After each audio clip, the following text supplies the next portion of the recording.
more on the policy research is very important.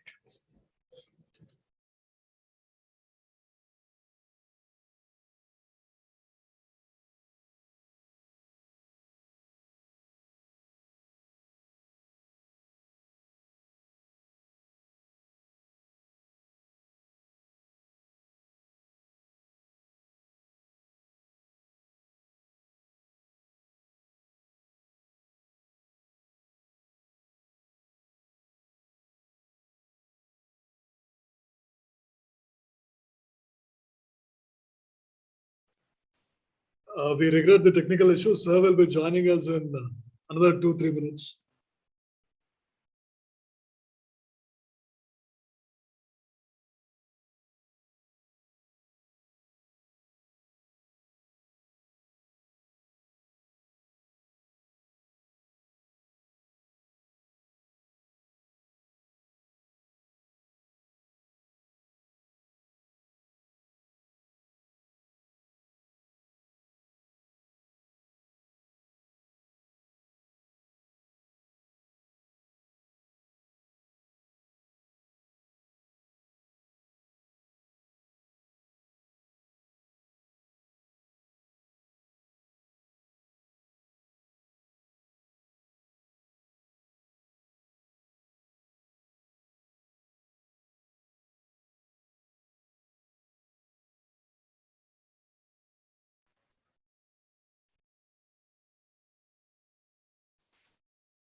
Hello. Yes, sir, you're audible, sir. And even your screen is visible, sir. Screen is visible? Yes, sir. But the PPT is not visible, sir. That is what I'm searching. Yes, sir.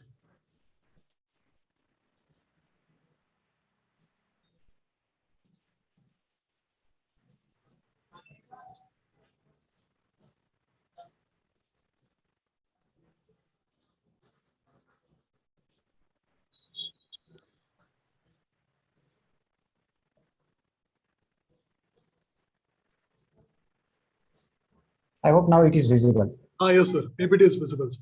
Okay, thank you.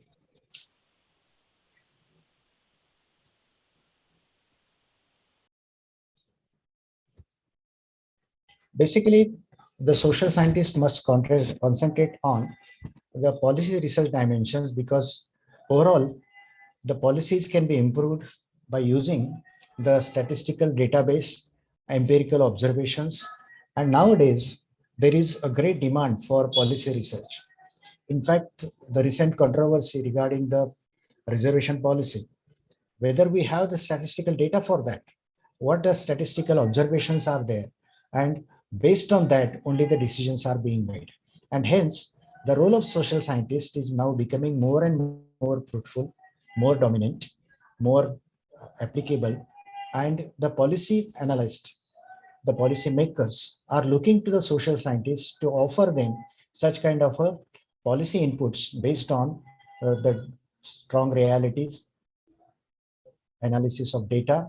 And so this is a new area where we can have the contribution in terms of the consultancy as such.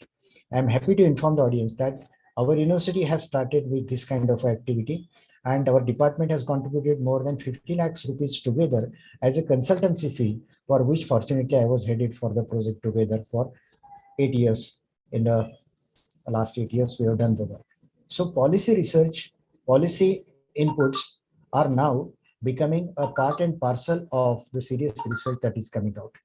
The overall objective of the policy research is to train the civil society practitioners in research and documentation skill, communicating the evidence-based research skill for communicating the research outcomes. So now the documentation, communication of the evidence-based research and skill in communicating research outcomes are very much essential. The policy research is basically geared towards addressing the public good. We always believe on maximum welfare of the maximum people. And for that, we require that the linking of the policy, feeding into the policy making process is very essential. While we are talking about the policy analysis, the policy suggestions must be pragmatic. That is, what will work and what will not work is very essential. We have to specify the needs and to be addressed at every stage. That means we have to be action oriented.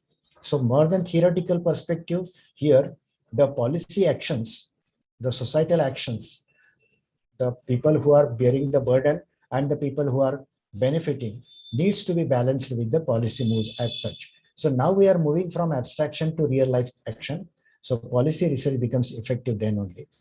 The putting knowledge to power is the objective of the policy analysis. So knowledge can influence the decision makers in a great way. And in that context, I think that this policy analysis is becoming more and more important.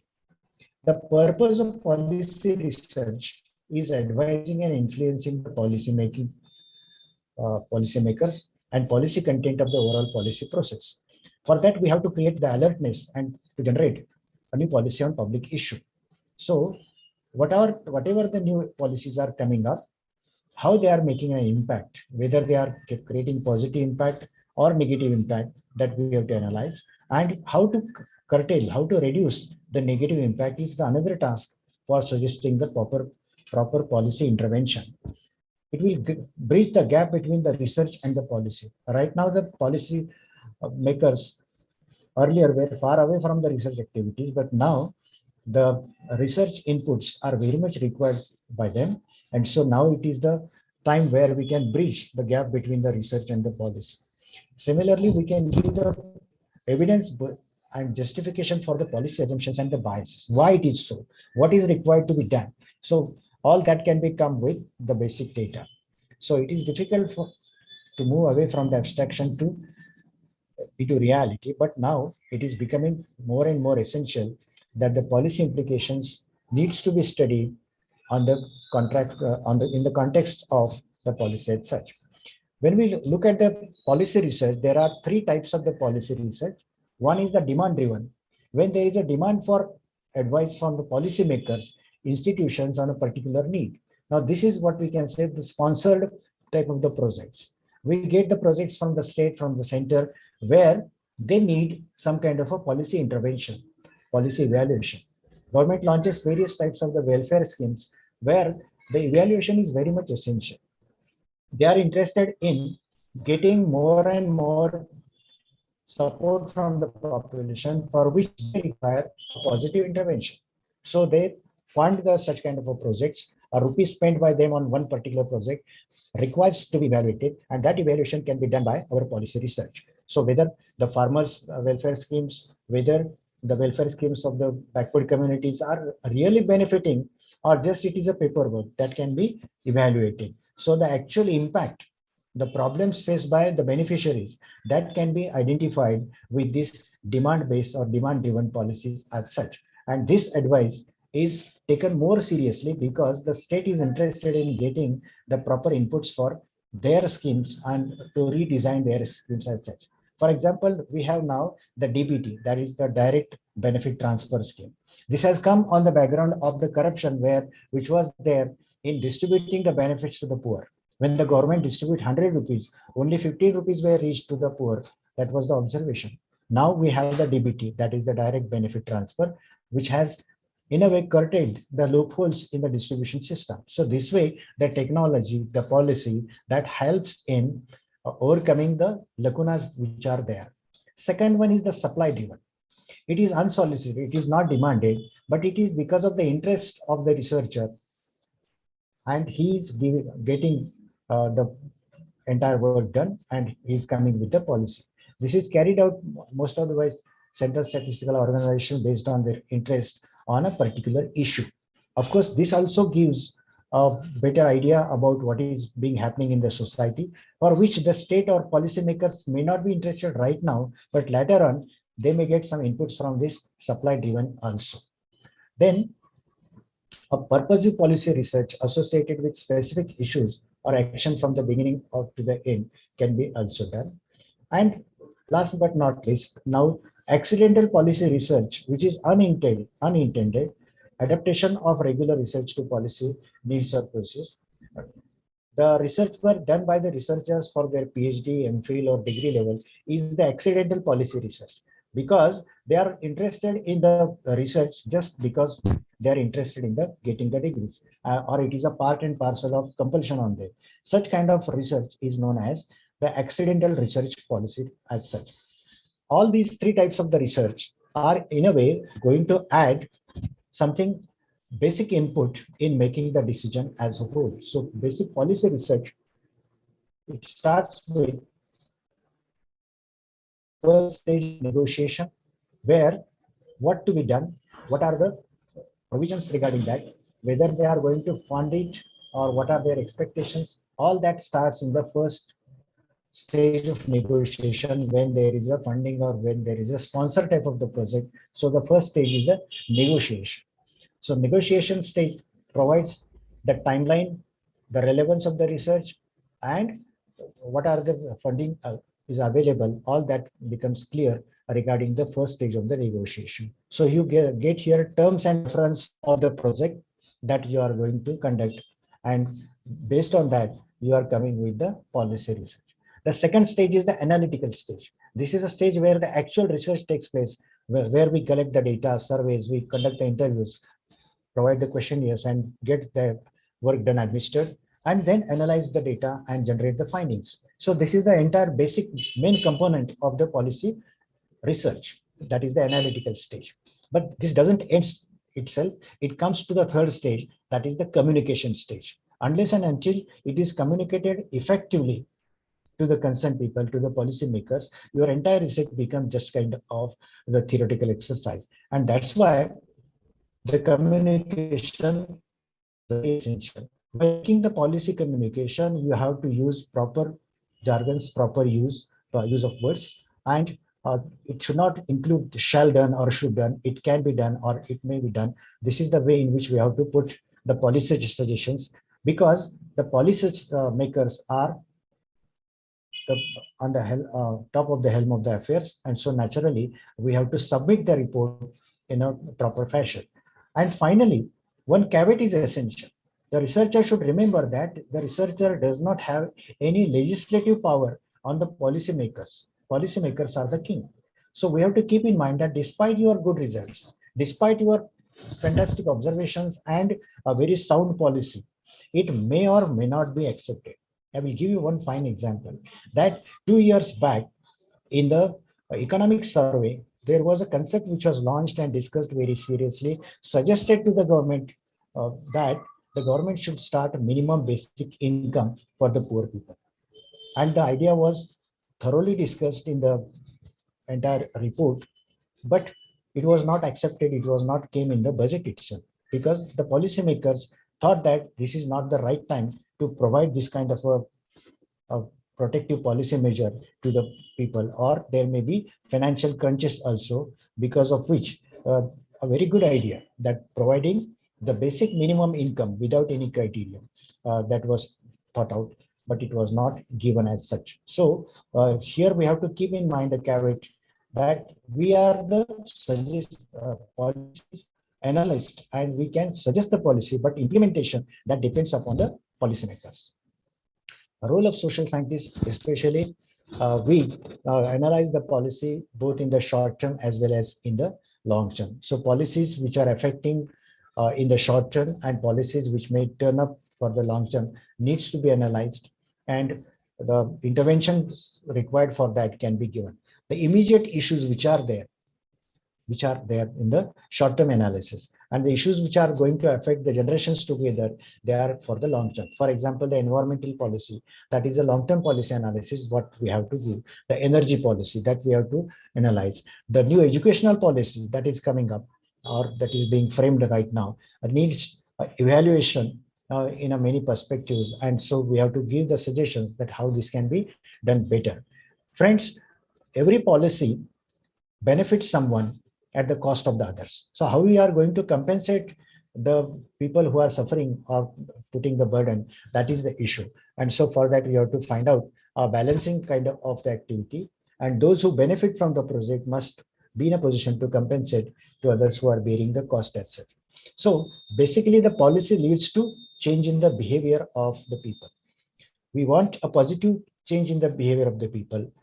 People should become energy conscious. People should become gender conscious. People should become more and more aware about the future, and they should act in daily life.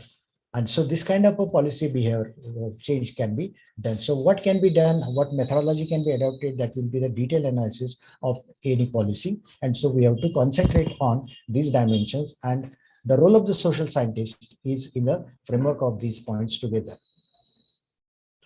The areas of policies are a different one.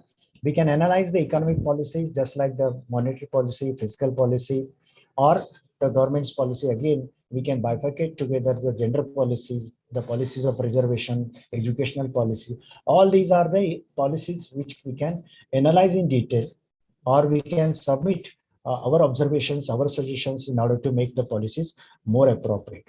Normally, all the economists give a kind of an agenda to the finance minister before the budget is presented. So this is a kind of a policy research that is being done, and based on the observations, based on the ground realities, the suggestions are being given. The same is true about the environmental policies, that we should not kill the future of the our next generation, and for which we require some environmental action. So how we can reduce the carbon footing, how we can protect the environment, how we can change our behavior, how do we can manage the waste, which is becoming a major problem, not for the cities, but even in the semi-urban areas also this problem is coming up. So environmental issues are there. Then gender issues are also very important, that how we are going to get the participation of the 50% of the population, that is the women, and how we can give them justice, that is the gender issue. Flexi time policies are now implemented in various corporate sector, where there is no compulsion for a specific time period to report on the duties. She can or he can use the flexi time. He can come late 1 hour and work 1 hour more. So this is a flexi time concept, which is for the gender benefit, which has been appeared. In the political area also, there are various policies of reservation and all that, that also requires to be analyzed. In the technological area, where a lot of things are changing very fast, how we are adopting the technology, how we are responding to the technology. In fact, in many ways, the technology is ruling us, and the ifs and buts of that needs to be analyzed together. The technological change, take a simple example of mobile. Whether we are using the mobile or mobile is using us, that we have to find out. And the behavioral change, especially because of the corona impact and the online education, now the students are not willing to come to the classes, and they are demanding that all the exams should be done online. So this is the impact of the technological change, and how we are going to tackle with that. We require policy inputs for that. And so these are the area issues which are coming up, where we require policy. Policy requires a specific vision, how we are looking at over a period of time. And for that, we have to turn into a mission mode, and we have to go for objectives for the short term together. So these are the wider areas. Of course, these are not the specific one. We can add up more also, but broadly, these are the areas where policy research is invited and policy research is becoming essential. When we are analyzing the policies, normally we accept certain stylized facts. We assume that these are true things, but most of the time it happens that these are the stylized facts, or these are the facts which require more analysis and understanding of the ground reality. One assumption is that when stylized fact is that the poor needs a helping hand. In fact, the poor needs a helping hand, but in what format? We should not call them the beneficiaries, which is now the government word. That is we call the person who takes the benefit. In fact, it is the right of the person in the entire national case to take the benefit. So this is the way in which we are looking at the poor people, poverty elevation programs as well.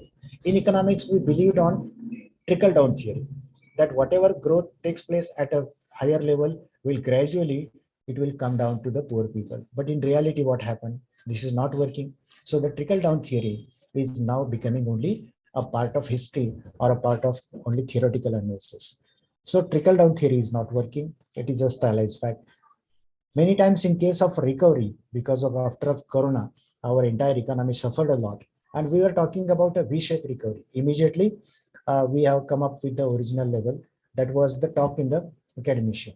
But in reality, it was not V-shaped recovery, it was a K-shaped recovery. K-shape means some sections of the society have got the recovery. On the other hand, other section of the society went down and suffered more. That is, the poverty increased, and at the same time, the number of billionaires also increased in our country. And that is also global phenomena. So whether the recovery is K-shape or V-shape, there are certain stylized facts. Same is true regarding the direct benefit transfer, that it is going to help more to the poor people, to the beneficiary. But how they are using that money, that is also important. And for that, we have to go for the policy analysis as such. It is another observed fact that subsidy creates dependency. So every time people benefit from the subsidy, they are again demanding more and more. For example, food subsidy or fertilizer subsidy, that is creating a kind of a dependency on this kind of a source. Whether it is true, that we have to find out.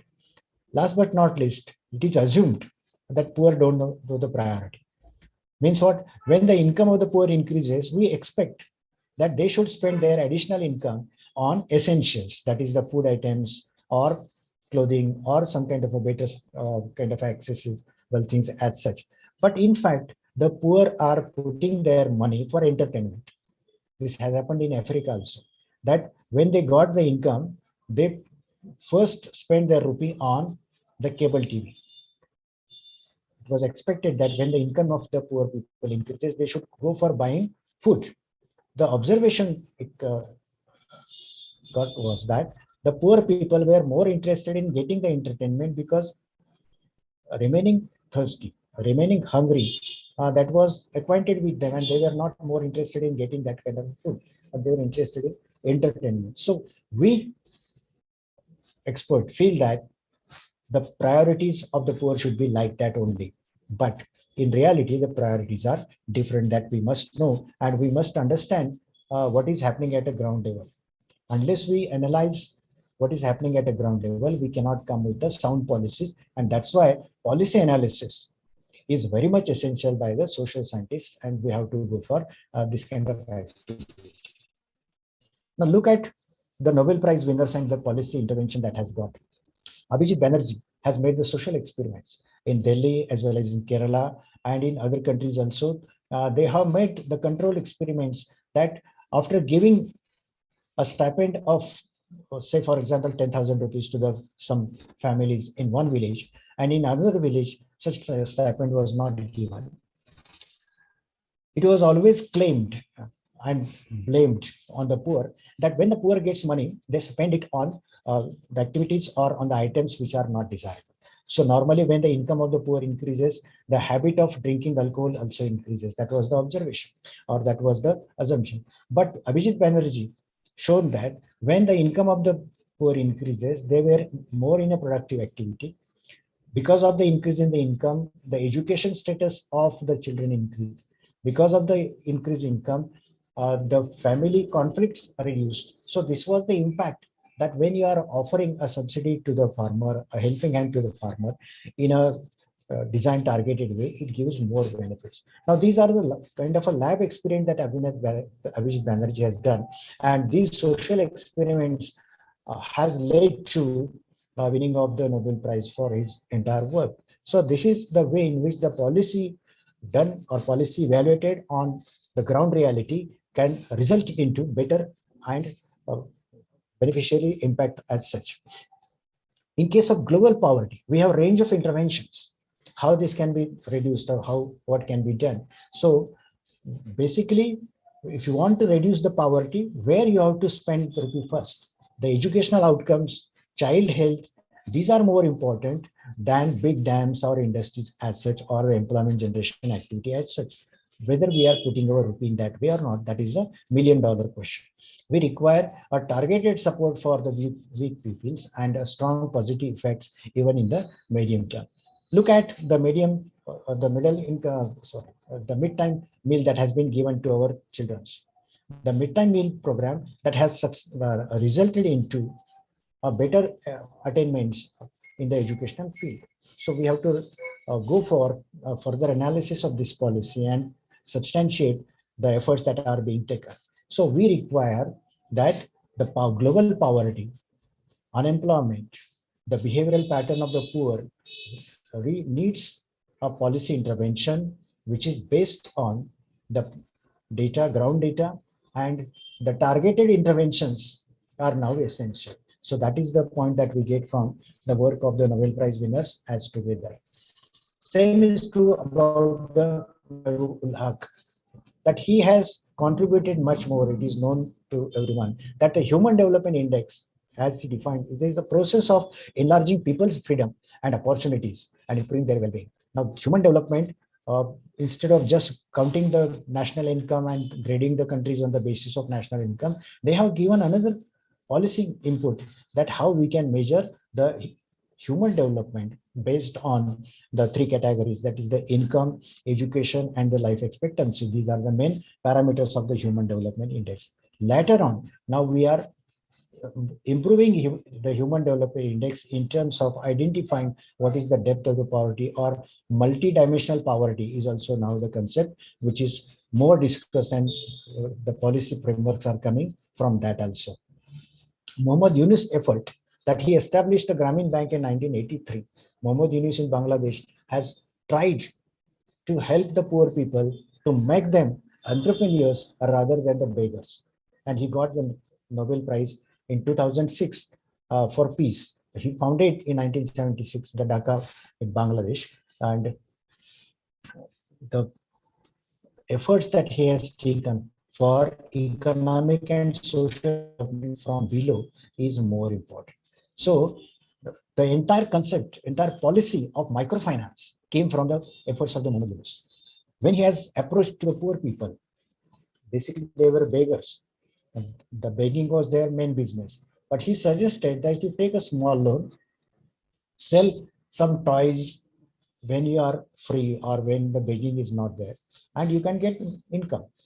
The beggars started selling the toys, and later on they became entrepreneurs and they left the begging. So small finance provided to the poor people, they are always interested in coming out of that poverty trap and getting the esteem, self-esteem for the whole as such. So this is the way in which the policy makers, the Nobel Prize winners policies have resulted into a kind of turning the policy and making the policy more and more beneficial to the people as a whole.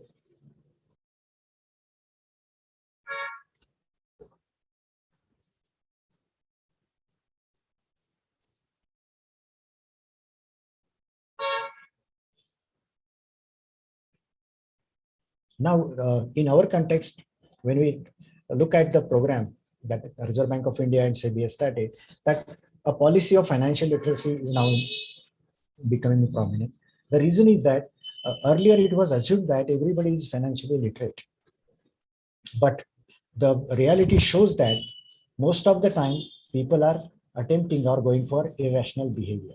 They are lucrated or attracted by very huge returns, and they are spending their money or putting their money in a very risky activities. So all the Ponzi schemes which have flourished, every week we are getting such kind of incidents, episodes where people are losing their money because they were get lured by or attracted by the very high returns which are being provided, and without thinking how the returns will come, they are investing all their money and losing their all wealth together. So this irrational behavior requires awareness policy. The policy of awareness regarding the financial literacy that has been launched as a major policy intervention to reduce the uh, financial illiteracy. What happened because of the financial kind of illiteracy is that 82,000 crores of rupees are lying with the Reserve Bank of India, LIC, as well as other financial institutes, because there is no nomination. So nomination and financial communication in the family was not there, and this has resulted into losing their hard savings. Recently, now the digital literacy is growing up and the digital cheating is also going up.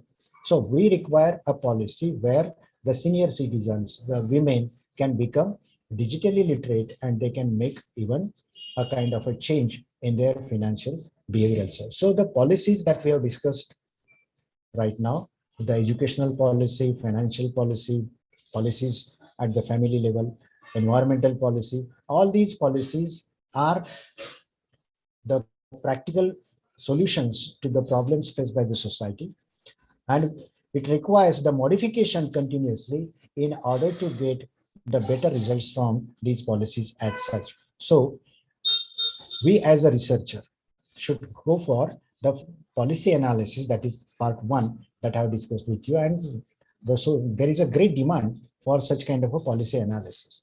Policy analysis, in fact, the government is now funding such projects that the researcher should go into the ground realities, observe the things which are there, get the data, and suggest us so that we can make a policy change. And these are now the funded projects where we will get some kind of support from the state also. And social scientist researchers can approach to various agencies at the local level, and they can get these projects for funding. The second dimension that I'm going to discuss into detail is the focus group discussion. The qualitative analysis of any project that we can get is from the FGD. So FGD is a very important tool for researchers, for the social scientists, and this is a tool that can help in a great way, especially when we are using a lot of quantitative tools and we are familiar with the quantitative tools. Now it is essential that we should use the qualitative tools also. In social science especially, we are interacting with the people. And so whatever observed facts we are getting, they may or may not be true. So in order to identify the real truth, to dig the truth in a detail, the tools which are available are basically from the focused group discussion. It is a tool for qualitative analysis. We cannot take the qualitative dimensions in the terms or the tools which are used for the quantitative analysis as a whole. And so the qualitative dimensions which are there, the focus group discussion, are in a way a handy tool. FGDs are basically predetermined semi-structured interviews led by the skilled moderator. So here in the FGD, we have a moderator, one or two moderators are there, and the FGD is conducted. The focus group discussion is with special purpose, and it is with the interested or with the stakeholders. So naturally, this gives better results and more concrete results than the other types of the tools which we have. The moderator asks a broad question to elicit the responses from the general to generate the discussion among the participants. So, how the policies affect? For example, we are interested in getting the impact of the new education policy on primary education. We can have the FGD with the primary teachers and the parents of. So the dimensions or the impact can be understood in a detail and a better way from the stakeholders. So that is the need that the moderators should conduct the FGD depending upon the area of specialization and the group in which he is interested. So the moderator tries to generate maximum amount of discussion and opinion which is given in a specific period of time. So the moderator's purpose is to elicit the information, to dig the information, and in a very skilled fashion, he can put just the questions and on which there will be the discussion and the responses will come from the people as a whole. So this FGD tool is very effective, and for that, the questions that are being posed in the discussion, the structure is very important. So we have to look at the questions that are being posed by the moderator. The moderator has to keep the number of questions in a limited fashion. That is, at the maximum 10 questions should be there for one group FGD. Because if you put a lot of questions together, the participants will get confused, or they will become bored, or they will leave the discussion itself. And that's why Very important 5 to 6 questions, or at the most 10 questions that you can keep with the participants. And this will be one effective way for conducting the FGD. Secondly, the questions must be simple and short. That question should not be in a paragraph format. The FGD should be conducted with a question which is very simple and short. So participants, the FGD participants won't get the chance to see the questions like in the survey. In the survey, we give the written questions and participants can study the question and answer it. But in FGD, what happens? We are talking with the group. The moderator is giving the leads. And so naturally, these leads, these questions should be short and simple. It should be in a way provoking for the discussion, and that should be used in a proper way. So the second point is that in FGD, questions should be limited, question should be simple. And third is that ensure that the wording of the questions is very clear. You should not ask the ambiguous questions together. Otherwise, participants will end up with discussing the question itself rather than what the question was trying to be asked. So whether it is on the gender equality, whether it is on the work culture, whether it is the impact of the religion in the behavior, all these are the questions where you should have a very clear-cut questions together. And more importantly, be careful that questions about sensitive issues or topics are asked very carefully, because the entire group is going to respond. And if you are putting the questions which are very, very sensitive, you may get not a proper response from that. Otherwise, FGD will stop just because people are too embarrassed to answer the question. So suppose there is a FGD on the impact of alcohol drinking. And if you ask them how many times you take the alcohol or go for drinking, that will not be a proper way to deal with.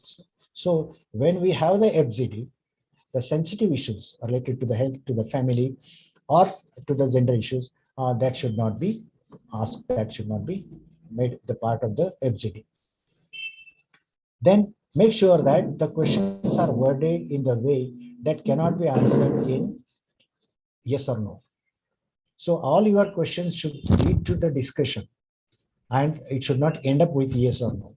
So yes or no type of questions should not be taken into the FGD. Using the words like why, how will help to elicit the better response. Why this is happening, why the government is following such a policy, why politicians are behaving like that, why teachers are behaving like that. So that will be the way of question to ask, or how you can make a change in that. What is your suggestion?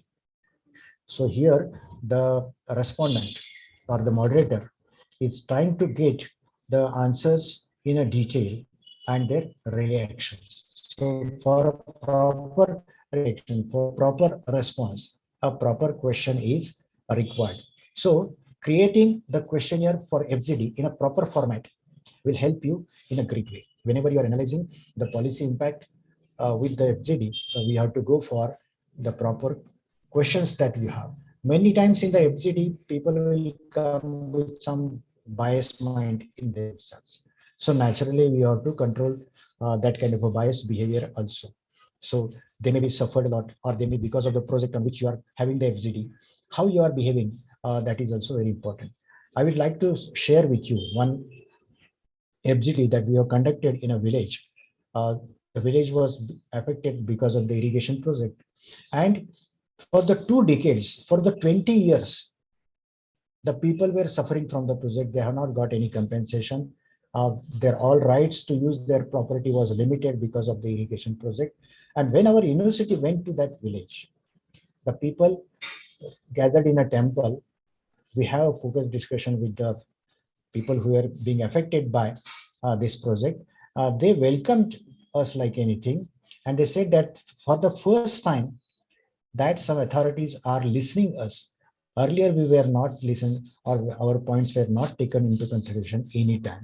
So this was a great response that we have got from the FGD, that people are willing to contribute.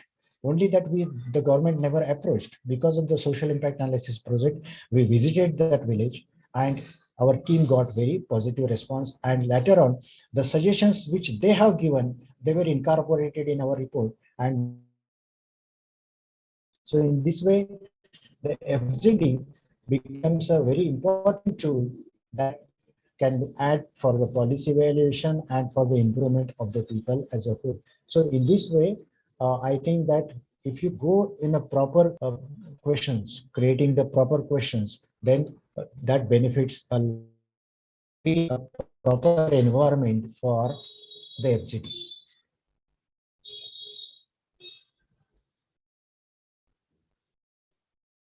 Then the type of the questions that how to be put into the FGD needs to be framed properly.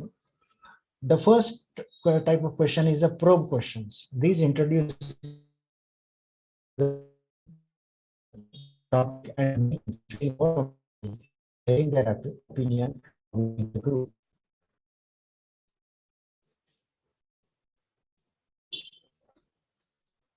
So in a probe questions, what happens? The moderator opens the topic for the discussion and how and why uh, this entire group is going to discuss and what are the benefits of that group discussion, that is clarified first. Then we have the second round, that is the follow-up questions, where the discussion topics and participants' opinion is expressed, actual discussion that takes place. And lastly, there is an exit question.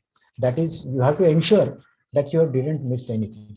So the entire FGD that starts with the probe question, that friends, we are here meeting for understanding the impact of the irrigation project on you and your families. You are suffering a lot and the agency is interested in knowing your opinion. So be free to give the opinions. We are not coming as a representative or as a party of the government. We are coming as an independent analyst, and so you be free to give your opinion. In this way, we have started the FGD, and people became open and they have given their opinion. Then follow-up questions, that how the government has given you the compensation, how they are done injustice, all that was discussed in the follow-up questions. And finally, we have to check that whether we are missing something which is important one, and that has to be asked as such. So we have to ask the details as such in the exit questions as a whole.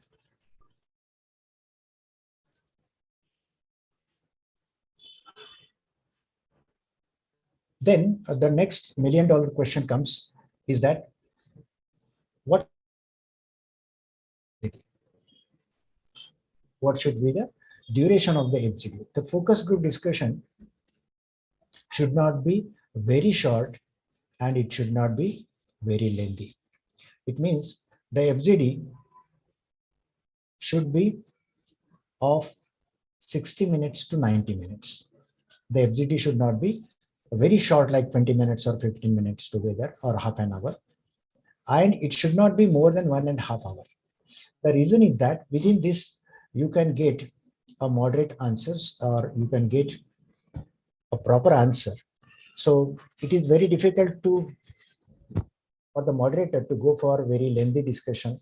People will not respond to that. And even a very short discussion, people will not explain what is there being done or what is being done or how it is going to be affected. So friends, when you are conducting the FGD, keep in mind that the duration and the place and the participants, these are the three important components of your FGD. And so FGD should be properly designed in terms of the questions. The question should be properly worded. The duration should be appropriate. Too short or too long duration should be avoided. And on the basis of that, you get a proper response from the entire discussion that is being done. And this is the way in which you can get a quantitative data where people are suffering, where people are explaining their Now, in all villages together and cities, the government is putting money for the benefit of the people. Now, whether the timing is proper, whether the impact is there. For example, we have now uh, a system where garbage is collected, and so uh, the wet and the dry garbage that is being reclassified, and on the basis of that, the entire collection is being done. Now, what is its impact? For that, we can have a FGD at a local level, and we can ask them what is its impact, whether the timings are convenient, and the impact what is going to happen. So all that becomes the part and parcel of the detailed analysis of the FGD. So one policy which is being launched by the state or by the local government needs its impact analysis. So whenever you are going for making an impact analysis, FGD is a tool which you can use and you can collect the qualitative data. What people feel and what you assume may not be true. So for that, we have to be very careful that your perceptions in the initial stage and your interaction with the people, that may be a different story. So in order to understand what really people feel for a particular phenomena, for a particular policy, the data that have collected, the quantitative data that has suggested may not be true. Complete opposite picture may be there, because most of the time in communication, in writing the answer, people answer which is more convenient or they think proper rather than which is proper. So here we have to cut the actual data. The observed data may be a different one, and the actual data, people are what people are thinking, that is more important. So this is the way in which we have to go for the FZDs as such. Now, the next question, the next important dimension of the FZD is that how you are going to select the participants, whom you are going to invite. The FZD, focus group discussion, can become a problem if you are not selecting the participants properly. Many times it happens that for every policy analysis, there are certain groups which are interested and which are opposing. So those who are benefiting, they will justify, and those who are suffering will oppose it. So when you are selecting the participants, the group must be homogeneous. In the group, if the participants are not comfortable, are not expressing their opinions, then the entire your effort will not be successful. The focus group discussion must have a proper homogeneous group selection. This homogeneous group means that one person or a group of person does not feel embarrassed with the presence of the other people. And so a homogeneous group based on gender, age, or hierarchy should be created. For example, when it is a group of men and women, then the discussion will be proper. For example, women might feel uncomfortable discussing maternal health if men are in the group. So that should be organized for women group only rather than men and women. So gender makes an impact. Suppose you are discussing the issues with the girl students, then naturally the presence of their parents, presence of the others will make them shy. They will not respond. So in order to get a proper response, make a group in such a way that they feel comfortable and they will discuss the issue as a whole. Then the second dimension is the age. Age will affect, or the response will be affected by the age also. If young person might feel uncomfortable in talking with the habits, older people from his community are in the room. Say, for example, whether you are consuming tobacco, whether you are consuming alcohol, is asked to a young person and senior people are there. They will say that no, no. So the correct answer will not be there. But on the other hand, only young people are there, young chaps are there. And if you ask them, then you will get a better and correct answer. So mixing the aged people and the young people together in order to get the response of the habits of regarding the consumption of say for example tobacco or alcoholic drink, that will not be a creative. Or in case of smoking, you will not get a proper answers if the senior people and junior or young people are there together. Then in a society we have hierarchy, in a system also we have hierarchy. So if you mix together people with a different hierarchy, you will not make a proper group, or you will not get a answer from the FGD or focus group discussion as such. So will the people of different hierarchical position will be able to discuss this topic equally? For example, we have a group of students and the teacher is present. We are talking about, say for example, whether there should be a kind of a festival, youth festival in the college, or it should not be. If the focus group discussion is organized for the students, then in the group, the student should be there. It should not be attended by their class teacher or a headmaster or a principal.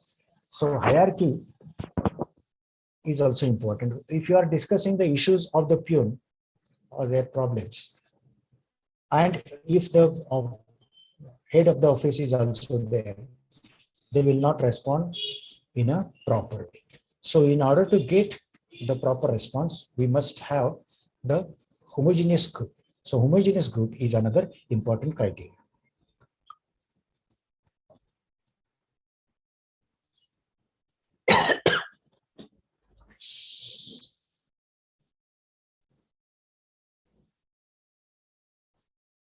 Then when you are going for the FGD, the preparation for the group discussion is also very important. We have talked about what should be the duration, what should be the composition, but there are some more points that we have to keep in mind. The first point is that you should make the location and time of the FGD are clear to all participants. So communication of your visit, the timing of the visit, where you are going to organize that group discussion, that must be very much clear. For example, when we are visiting the villages for social impact analysis, we are used to give them a notice of 10 days, and it was displayed in a prominent places like temple and the offices, public offices as such, and then people were coming for the exit. So the location, the timing of the FGD must be clear to all the participants. If possible, the participants should be also contacted individually to have please attend. So this kind of a follow-up is helping to a great extent to have a FGD. So FGD should be properly located and the time should be there. If the location is not convenient or if the time is not convenient, then FGD will not take place. For example, if you are organizing a FGD of the self-help group members where women are dominant and you are putting the time as a 6 o'clock, they will not come at that time because at that time they have the domestic work. So in the afternoon, say for example 2 p.m., if you are organizing the FGD, they will come. In the morning also they will not come because in the morning they have their domestic duties. So when you are considering the FGD, consider the convenient time of the people who are the members of the FGD. So that is number one. Secondly, location should be convenient, that there should not be required to travel a long distance or where the transportation facilities are not available. So that you have to take into consideration. So when you're considering the location and timing, the convenience of the people, not the convenience of the monitor, should be get the priority. Similarly, when you are expecting, say for example, 20 participants, we expect you invite 10% or 20% more. So invite 25 people when you are expecting 20 people as such. So because many times it happens that people are reluctant to come for such kind of activity. There is need to give incentive. There is need to give a proper kind of a messaging So they will come and attend the FGD. So FGD needs to be properly scrutinized, properly organized, and that a great way.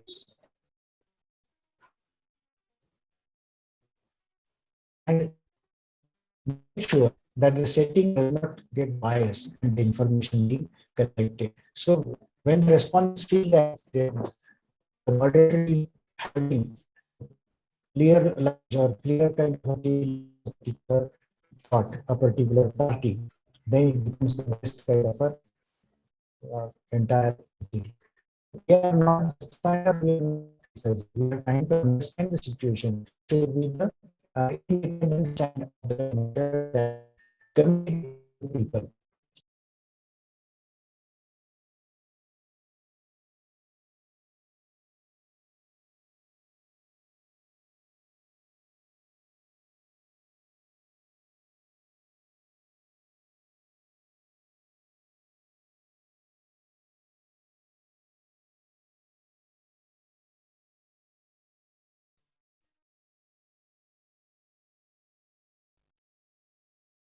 So when we are making the FZE, we have to be very particular, very careful about the approach that we should not have the bias approach, or people should not feel that you are biased one.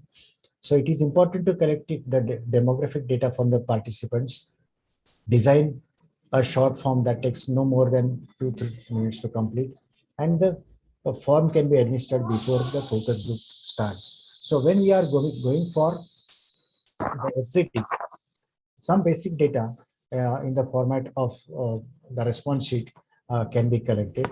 Their attendance can be taken. And now by using the modern techniques like the video recording, audio recording, that is possible. And that helps in a great way. So taking the photographs, taking the video recording, that adds much more. So many times it happens that the discussion that has been taken place, whether some points were missing or not, that can be also understood from the recording that you have. So now the FZD is in a way given hand or kind of a helping hand with the new technology that is being used.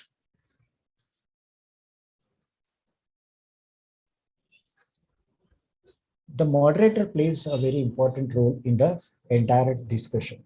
And so when we are doing the FGD, the success of the FGD depends to a great extent on the role of the moderator, how he is conducting the entire group discussion.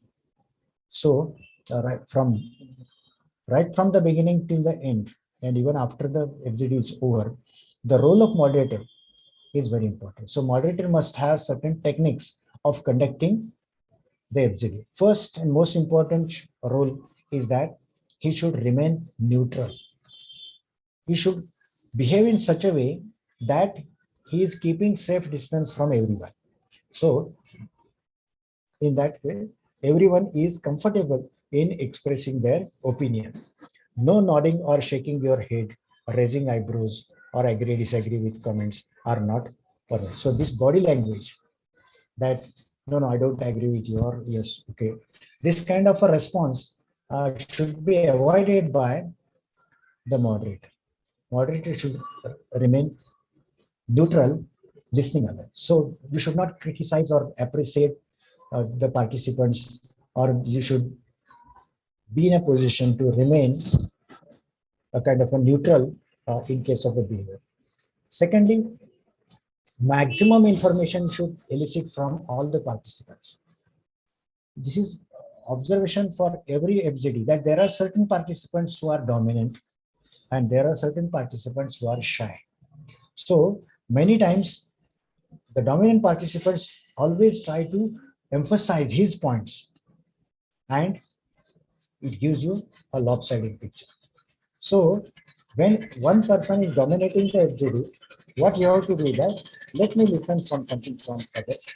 Let me ask a question to my another friend, or help me to understand what do you mean. This kind of questions are very important. Or give me example of such a thing. So we should, in a way, make participatory process for all together. the participation of all the people, the dominant one and the shy one, are also essential. So in this way, you can go for making the entire participation, better. Third important dimension is that you have to tackle with the dominant participants in a more aggressive way. So, thank you. Let me ask Pastor another question. What other people are speaking, or what other people would like to share, that will be also more helpful. So, you have to stop them. And this is the experience in many exhibits, that there are certain such people who are very much interested in directing the entire exhibit. And so, you have to be very careful about it. Then, paraphrase or summarize the long, unclear comments made by the participants, and how you are understanding what they are saying, that is also important. So many times it happens that whatever they are saying, whether it is communicating to you, whether you are getting the full understanding of that, that is also very important. And for that, we have to summarize the entire discussion, and participants of that moderator is actually listening on that. That is also very important. Lastly but not least, you should act spontaneously if needed. If the conversation goes unexpected way, but it is productive, then many times it happens that the entire exhibit becomes more fruitful than you have planned. So ask the questions whether you are aware about the initial questions or not, but you can get a more detail from this kind of a response. So the moderator, when he's conducting the exhibit, must remain neutral, control the dominant one, as well as kind of a incentive should be given to the shy person, summarize it in a right proper way, and ask them whether this is your idea, whether you are like to say this one, and then only we go for summarizing and taking the notes on that. So this is the way that the moderator has to use the reported discussion technique in a more how to use both some things properly. One thing is that you use good audio video recorder. A small audio video recorder is very useful in that way. Your small now, but your mobile can also work as a audio and video recorder, and so you have to look at that. Keep one as a separate standard for your recording system, because many times battery life becomes a problem. So FDD should be recorded properly. Then write the observations or transcribe the FDD as soon as the conversation is completed. So the nonsense or the dialogue are not lost in the annals of the time. So whatever discussion takes place, just pen it immediately or just write it as early as possible. It is best to take the notes in the midst of the discussion.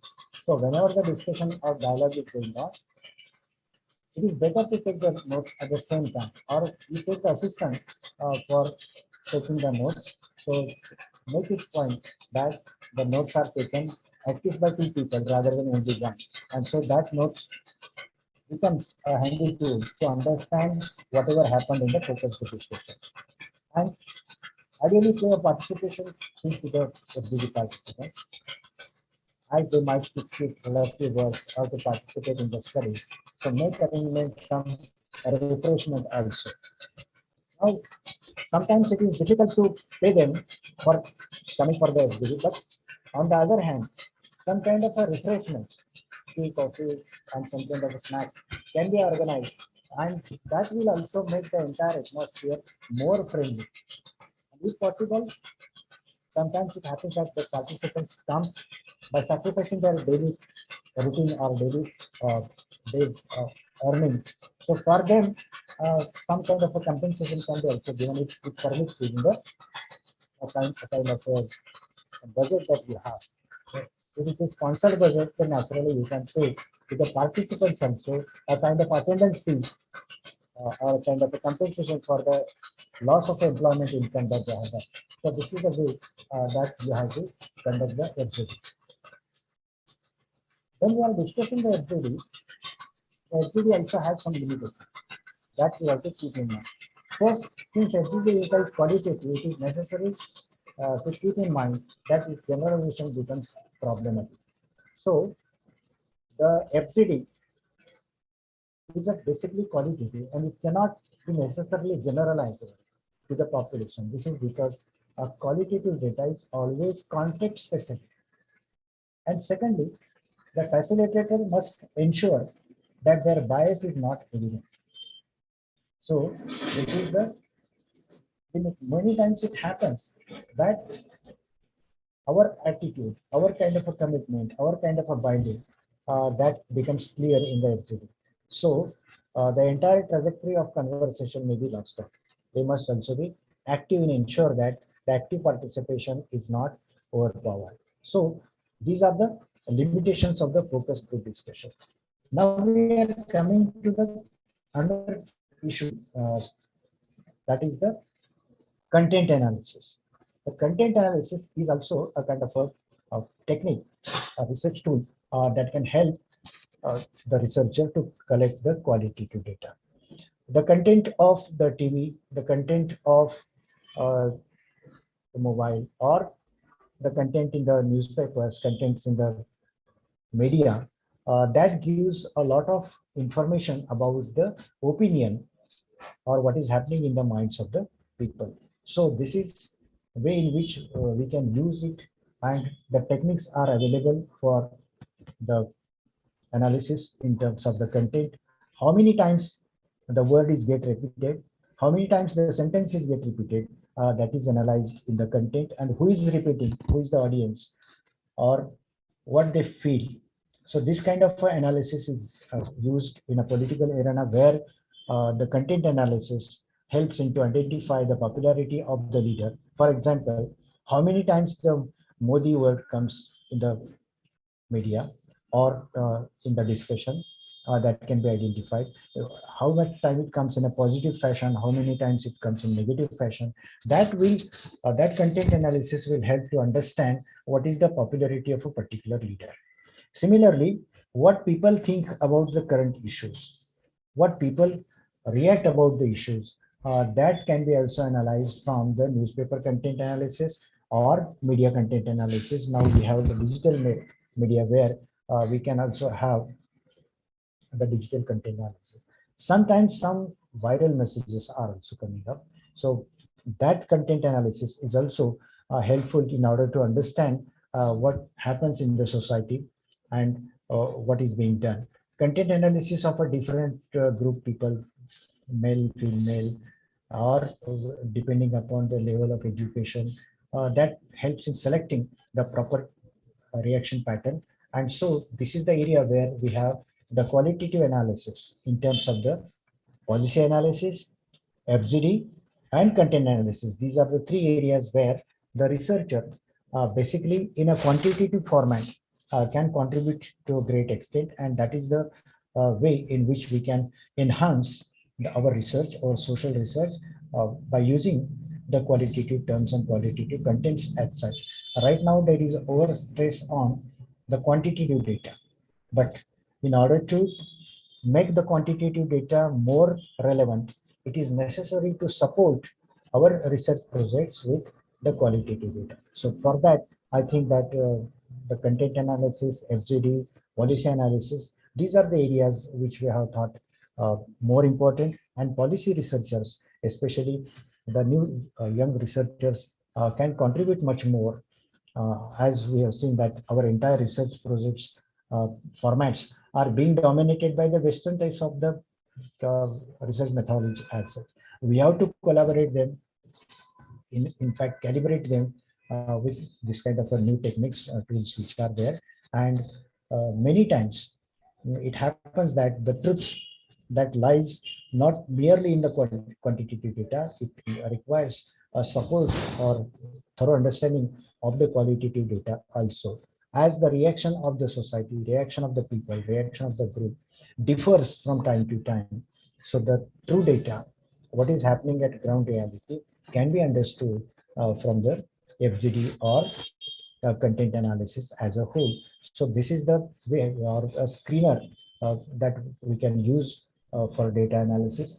And I hope that you will definitely use these tools, techniques in your research. And I thank the organizer for permitting me to share my some thoughts on the FGD policy analysis as well as with the content analysis. You may have some questions, queries, or comments. I request you to make your comments, and if the questions are there, please raise them. If any participants have any questions, you can unmute yourself and ask the question to the professor.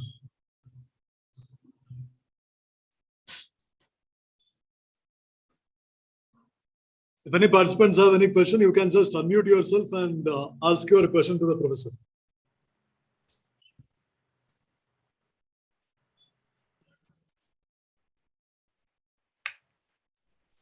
Sir, here I actually had two questions, sir. Please, sir, please. Sir, actually, I mean, anyway, this entire session was regarding quantitative and qualitative. In the previous session, you actually said that one of your scholars, she actually wanted to understand how to, I mean, she was facing difficulty in getting information regarding savings as a parameter. True. And you said that you actually devised a method. I mean, could you just tell what was the method in order to collect savings, as savings people would normally don't disclose? So what is the message, what is the method you envisage to get this information, sir? Okay, this is, I would like to share with you happily. Yes. That whenever a sensitive data is being collected, it may be related with your income, saving or not, that people are very reluctant to give that information.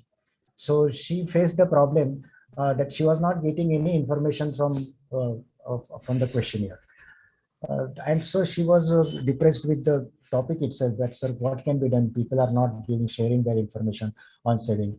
Then I told her that, number one, just don't put your questions of savings and income first. First, put the expenses. People are very happy to share the expenses on where you are spending the monthly budget here and all that.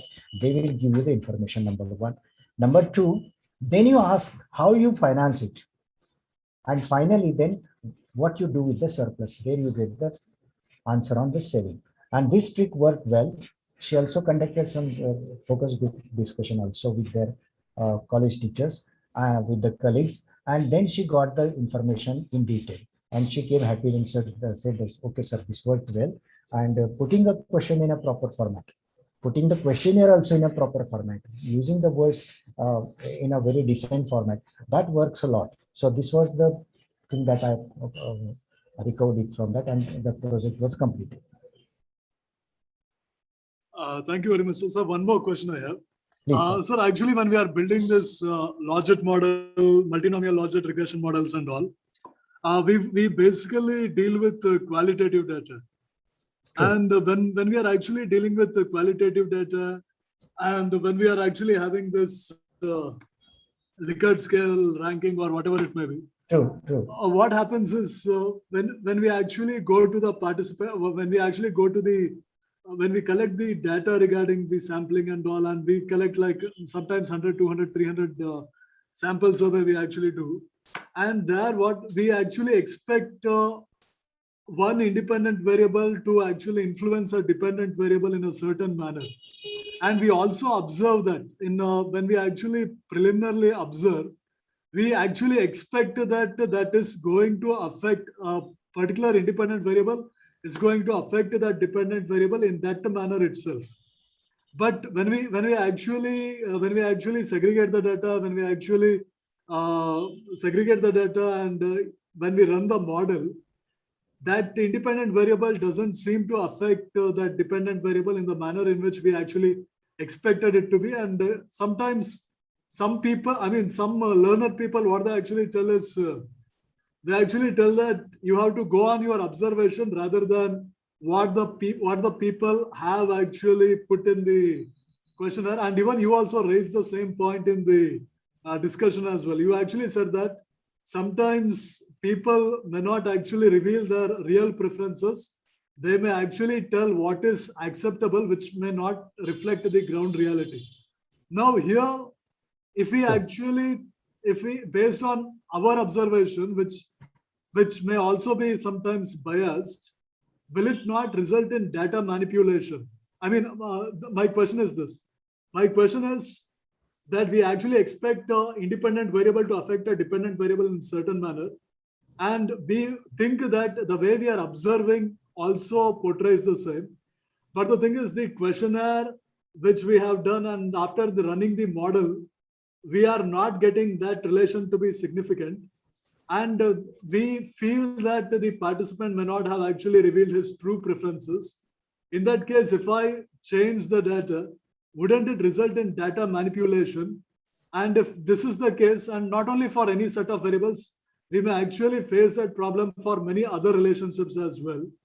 So in this context, what would be the feasible remedy as such? A very good question that you have posed, sir. Basically, what we say that in case of a glass, we say that handle with care. The same is true regarding the quantitative data that you have collected and the methods that you have used. Basically, quantitative data needs to be collaborated, retested, reframed with the qualitative data also. Right to your point is that many times people go for the answers which looks good one rather than the which are a real one. And for that, then we are building the model based on certain assumptions and the response from the people. But the response, if it is not correct one, and we can test that whether the response is correct one or not, it is from the FGD. So naturally, FGD is a kind of a tool which in a way tests the validity of the data that you have collected. Most of the time, it may happen that the data you have collected, it is proper one, you have collected in a systematic way, but the response that you are getting, which is in a psychological process, how people respond, that is not known to anyone. And that also depends upon the atmosphere scenario also. So this is a tool which in a way helps you to identify why my parameters are not working properly. What are the limitations which are there? Whether I am missing some important parameter in framing the entire my model. These questions are answered, and in a way we come with a better kind of a model, a better kind of an analysis, because whatever we are framing in terms of quantitative techniques may give the answer to the extent of 80%, 90%. But if you want to go above the 90%, then FGD and the content analysis, like the qualitative analytical tools, are very much handy and useful. And we have to calibrate the entire observations which are done on the basis of the quantitative data. So most of the time, especially when you are going for opinion polls and all that, and again regarding these kind of approaches, this is more useful. And no tool is a perfect one. Either it is quantitative or qualitative. You have to use collectively in kind of a combination together. We have to use it. So actually, a supplementary question for this. Now, basically, please, I mean, suppose I have actually taken this survey, and in that survey, I have collected some data from around 600 people. I have collected the data. Now, actually, what I was expecting, it hasn't been the case, and so it hasn't been the case. So this is already I have built the model. Now, if I go for this group discussion or focused group discussion, by default, the number of people who would be involved in focus group discussion will be less.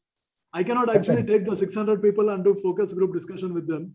Focus group discussion can be for 20 people or at max 25 people or whatever it may be. But the thing is, when I'm actually, you said that we have to complement one technique with the other. We have to complement this quantitative with the qualitative. The advantage of quantitative, I mean, it's not quantitative per se, but the thing is, when I'm actually using the Likert scale and all, and when I'm having this sample survey and all that, although it is a qualitative method, I can actually scale it. I can actually get 500 people or 600 people. But the thing is, they may not actually reveal their true preferences. And you said that in order to circumvent this problem, we have to go for a focused group discussion, and it is a good tool. And although I agree in principle, but the thing is, the problem with focused group discussion is invariably the people whom I'm actually inquiring, their number is less than proportionate to the other technique which I have already used. For one technique, I have used 600 people, and for the other technique, I'm using 20 to 25 people. Now, how am I going to collaborate both the, how am I going to amalgamate both the techniques and give my analysis of it, sir? Sir, definitely, it is a question for improving your quality of your entire research. For the 600 population that we have already collected the data and all analyzed it, and you find it difficult to go for definitely for 600 people you cannot have the FGD. But again, for taking for say for example, for which variables you are finding that there is a possibility that the variable is not explaining, and you have suspicion regarding the behavior as such. In order to test that, again, for 600 people you can have 6 FGDs. So again, you can make such kind of activity and retest it, the validity of the observation that you are going to make.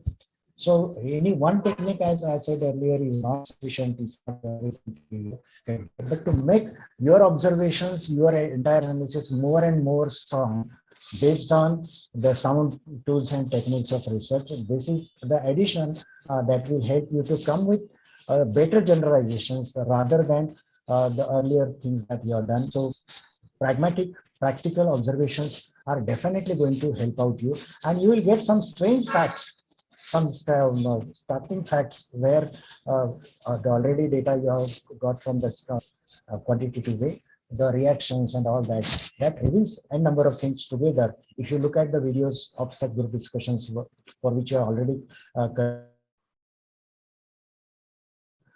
yes, this was missing in my entire work. That is the beauty that you can add to your entire research work in a better way, and you can give more justice to the subject as a researcher to the entire work that you are doing.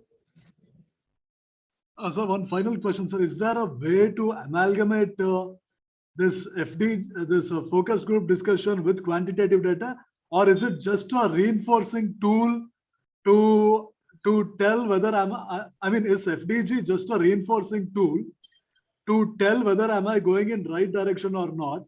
Or can I actually amalgamate the inferences that I have got from FDG with quantitative data? Is there a way in which I can actually amalgamate the inferences that I have drawn from focused group discussion with my quantitative data? Or is it just a tool? Is it just a signaling tool to reinforce my inferences, whether it is going in the right direction or not, sir? Yes, there are two things. One thing is that there may be a possibility that FGD and your conclusions go hand in hand together. There is no question and no doubt of that. So naturally, your first scenario where you are getting the more appropriate answers, even in FGD also, your entire research work is substantiated with the FGD also. So you can put that way. Another is that suppose your observation quantitative format are different from the FGD, then what can be done? Then you can put the rider on the above observations that despite all my data and the output that I'm getting, say for example, the R square and the reliability values are very high. This needs to be taken with some salt of pinch in the hat that the FGD indicates these trends. So this is the way in which you can calibrate the observations or your research as such. Amalgamation with the two tools in a simple way that I haven't come across with any tools right now. Thank you very much, sir. If any other participant have any other question, the participant can raise the question to the professor.